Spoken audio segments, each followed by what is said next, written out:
هنعمل بابا غنوج الطبق القمر ده. بصوا شكله جميل ازاي، تحفة. طريقته سهلة جدا. تعالوا بقى نشوف هنعمله ازاي واحدة واحدة كده مع بعض، وخطوة خطوة هتطلع معاكي احلى سلطة بابا غنوج. معايا هنا بتنجانية كبيرة شوية. البتنجانية لو حسيتي وهي على كف ايديك ان هي تقيلة زي ما قلتلك ما تجيبيهاش، ليه؟ بتبقى مبزرة مليانة بذر من جوه. ومعايا بصلايه برضو هشويها مع البتنجانيه، دي اختياري. ومعايا فصوص ثوم وليمون وخل وزيت، ومعلقه بقى من هريسه الشطه القمر دي اللي احنا لسه عاملينها، وكمان ملح وكمون وكزبره. بس كده.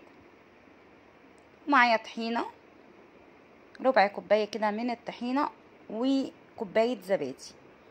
كوبايه الزبادي دي هتفرق جدا جدا في سلطه بابا غنوج بتاعتنا، وهتشوفوا دلوقتي هتخلي لونها فاتح وطعمها لذيذ. البصلة اختياري، ممكن تستخدميها وممكن لا.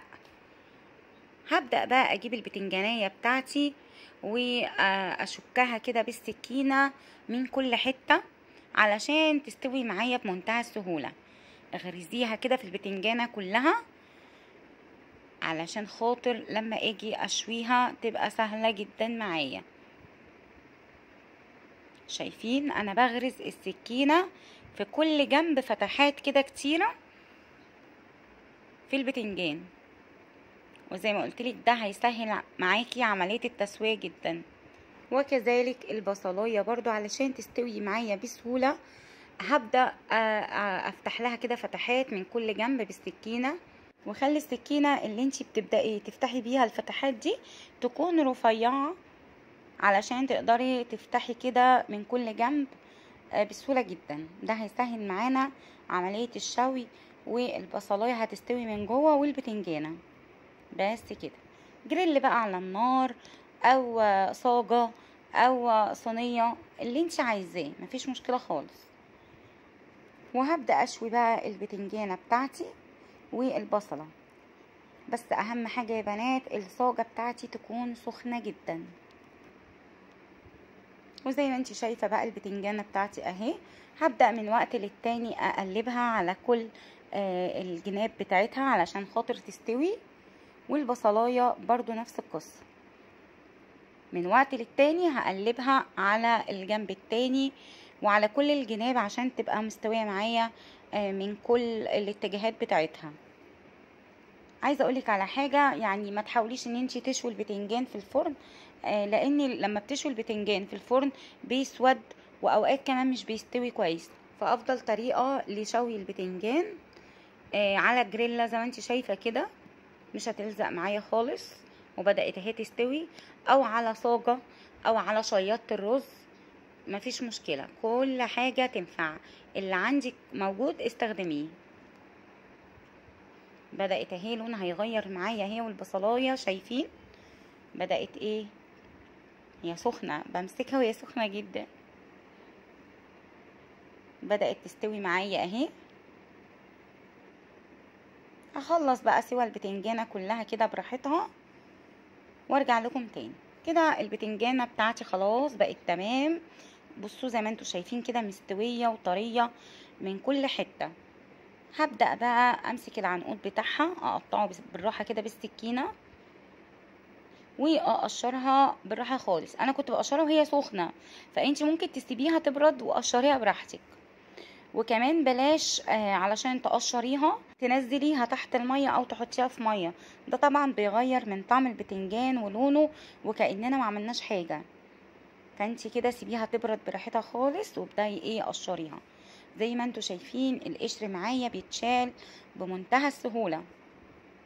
كمان هي كانت سخنه جدا على ايديا. انا شلت كمان الجزء القاعده بتاعت البتنجانه دي كده، قطعتها وهقشرها بقى كلها زي ما انتوا شايفين كده، سهله جدا.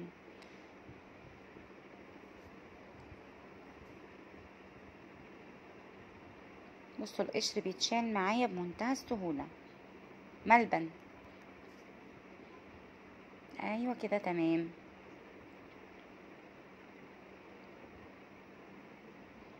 من غير بقى ما حطيتها تحت ميه ولا نزلتها في ميه، الكلام ده كله غلط. بتنجانية كمان لازم تجيبي حجمها يكون كبير شوية، عشان لو ما جبتيهاش كبيرة بالذات لسلطة البابا غنوج مش هيبقى فيها لحم كده من جوه. فاحنا عايزين البتنجانية بتاعتنا بتاعت سلطة بابا غنوج تكون كبيرة شوية. بصي اتقشرت معايا بمنتهى السهولة. انا ما حبيتش اجري الفيديو عشان خاطر تشوفوا بنفسكم. بصوا بقى بقت زي الفل ازاي. بصوا جميلة وملحمة كده، مليانة لحم من جوه. كل البتنجان ده هيدي معانا طعم تحفة. فزي ما قلت لك حاولي تشتري البتنجانة تبقى قلبوزة شوية لسلطة بابا غنوج. كبة بقى عندي، وهبدأ انزل بالمكونات بتاعتي. فصوص الثوم طبعا على حسب كمية البتنجان اللي انتي جايباها، وكمان هنزل بالتوابل الكمون والملح والكزبرة ومعلقة الهريسة العظمة دي اللي احنا لسه عاملينها في الوصفة التانية. اتفرجوا عليها هتعجبكم جدا. وهنزل بقى بالطحينة بتاعتي بالراحة كده. هنعمل مع بعض ان شاء الله الطحينة في البيت بطريقة سهلة جدا جدا هتعجبكم. بصوا جميلة ازاي. هنزل بكوبايه الزبادي بتاعتي. زي ما قلت لكم كوبايه الزبادي دي هتفرق معاكي جدا، هتدي لون فاتح للبابا غنوج وطعم جميل ولذيذ. لو ما عندكيش زبادي ممكن تستبدليها بحبه لبن. وهنزل بربع كوبايه كده من الزيت. لو ما عندكيش زيت زيتون ممكن زيت عادي مفيش اي مشكله. وهنزل كمان بالخل بتاعي ربع كوبايه بس، ما تزوديش عن كده. وعصرة ليمونة او عصرة ليمونتين على حسب برضو الكمية بتاعتك. هنزل بقى بالبتنجانية بتاعتي كده واحدة واحدة، وهقشر البصلاية بتاعتي كده بالراحة تتقشر معايا بمنتهى السهولة علشان خاطر احطها مع البتنجان. وزي ما قلتلك البصلاية دي اختياري، يعني ممكن تحطيها وممكن ما تحطيهاش، بس انا بحبها بتدي طعم حلو جدا لسلطة البابا غنوج، بتسكر كمان البابا غنوج. زي ما انتوا شايفين كده البصلايه مستويه من جوه وطريه جدا ملبنه اهي معانا. هبدا بقى اضربها ضربه حلوه كده في الكبه، بس وانا بضربها انا مش هنعمها قوي، هضرب ضربتين واستنى، هضرب ضربتين كده واستنى. زي ما انتوا شايفين انا مش عايزاها تنعم قوي، بس كده مش عايزه اكتر من كده. يعني ما تحاوليش تطلعيها ناعمه قوي علشان نحس بطعم البتنجان واحنا بناكله. ممكن لو مش حابه تضربيها في الكبه تهرسيها بشوكه كده كويس جدا، وتضربي بس المكونات بتاعتنا الثوم والطحينه والزبادي والتوابل في الكبه. شايفين بقى القوام بتاعها حلو ازاي. كان نفسي تبقوا معايا وتدوقوا بقى سلطه البابا غنوج دي، حلوه جدا خطيره، تتاكل لوحدها كده بقى ايه برغيف عيش بلدي وزي الفل. معايا بقى نص حزمة من البقدونس او حزمة كاملة مفيش مشكلة. البقدونس برضو من الخضروات المغذية جدا جدا. هحط 3/4 كمية البقدونس اللي معايا جوه سلطة البابا غنوج واقلبها كده تقلبتين حلوين. بصوا جميلة زي الفل، سلطة في منتهى الجمال. من بتنجانية واحدة بس عملنا طبق ما شاء الله يكفي معانا حبة حلوين.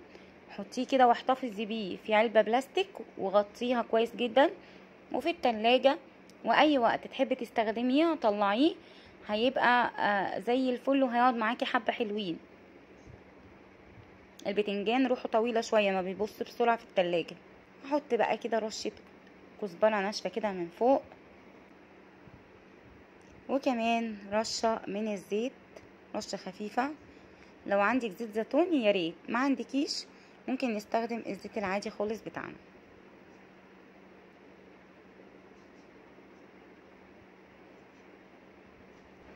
وهزينها بقى ببقية البقدونس اللي كان معايا. بصوا شكلها خطير وطعمها ولا اروع من كده.